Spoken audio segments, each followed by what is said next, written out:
కోటాపై అత్యంత రహస్యం local fight కు కాంగ్రెస్ సమాయత్తం. స్థానిక సంస్థల ఎన్నికలపై స్పీడ్ పెంచిన కాంగ్రెస్. ఓవైపు ముంచుకొస్తున్న హైకోర్టు గడువు, రిజర్వేషన్ల ఖరారుపై అర్ధరాత్రి దాకా అధికారులు కసరత్తు. కోటా వివరాలు బయటకు రాకుండా ప్రభుత్వం జాగ్రత్తలు. స్థానిక సంస్థల ఎన్నికల్లో బీసీలకు 42% రిజర్వేషన్లు ఇస్తామనేది కాంగ్రెస్ ఇచ్చిన హామీ. అదే 42% రిజర్వేషన్లు కల్పిస్తూ ప్రభుత్వం ఇప్పటికే జీవో జారీ చేసింది కూడా. అంటే రాష్ట్ర వ్యాప్తంగా 42% రిజర్వేషన్లు ఖరారు చేసినట్టే. అయినా సరే ఆ కసరత్తు వివరాలు బయటకు పొక్కకుండా జాగ్రత్త పడుతోంది రేవంత్ సర్కార్. ఎందుకంత రహస్యంగా రిజర్వేషన్ల ఖరారు జరుగుతోందో ఎవ్వరూ చెప్పడం లేదు. ప్రతి జిల్లా కలెక్టర్కు ఈ విషయమై స్పష్టమైన ఆదేశాలు వెళ్లాయి కూడా. ముందుగా రాష్ట్రంలోని ఎంపీటీసీ, జెడ్పీటీసీ స్థానాలు, వార్డు సభ్యులు, ఎంపీపీ అధ్యక్షులు, సర్పంచుల రిజర్వేషన్లు ఖరారు చేస్తోంది.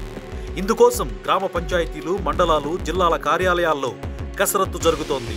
అర్ధరాత్రి వరకు రాష్ట్ర వ్యాప్తంగా ఇదే పని మీద ఉన్నారు అధికారులు. సెప్టెంబర్ 30వ తేదీలోపు ఎన్నికలు జరపాల్సిందేనని హైకోర్టు ఆదేశించింది. దీనిపై సీరియస్ గానే వర్కౌట్ చేస్తోంది ప్రభుత్వం. ముందుగా రాష్ట్ర ఎన్నికల సంఘం షెడ్యూల్ విడుదల చేస్తుంది. ఆ మరుసటి రోజే ఎన్నికల నోటిఫికేషన్ వస్తుంది. అది కూడా మరో వారం రోజుల్లోనే పూర్తి చేయాలనుకుంటున్నట్టు తెలుస్తోంది. అలా చేస్తే హైకోర్టు ఆదేశాలు పాటించినట్టు అవుతుందన్న ఆలోచనలో ఉంది రాష్ట్ర ప్రభుత్వం. జిల్లా ప్రజా పరిషత్తులు, మండల ప్రజా పరిషత్తులు, జెడ్పీటీసీ, ఎంపీటీసీలు, సర్పంచ్ స్థానాలను గెలుచుకోవడమే లక్ష్యంగా ముందుగా మండల, జిల్లా పరిషత్ ఎన్నికలు నిర్వహించబోతోంది ప్రభుత్వం. ఆ తరువాత 2-3 వారాలు గ్యాప్ ఇచ్చి ఎంపీటీసీ, జెడ్పీటీసీ ఎన్నికలు పూర్తి చేస్తోంది. ఇవి అయిపోయాక కొన్ని రోజుల గ్యాప్ తర్వాత గ్రామ పంచాయతీ ఎన్నికల నోటిఫికేషన్ విడుదల చేసే ఆలోచనలో ఉంది. అయితే ఇంత కసరత్తు చేస్తున్న నెలాఖరులోపు ఎన్నికల నోటిఫికేషన్ జారీ చేయడం సాధ్యం కాకపోతే ఇప్పటిదాకా చేసిన కసరత్తును కోర్టుకు చూపించాలనుకుంటోంది. మరికొంత సమయం ఇస్తే ఎన్నికలు పూర్తి చేస్తామని చెప్పాలనుకుంటోంది.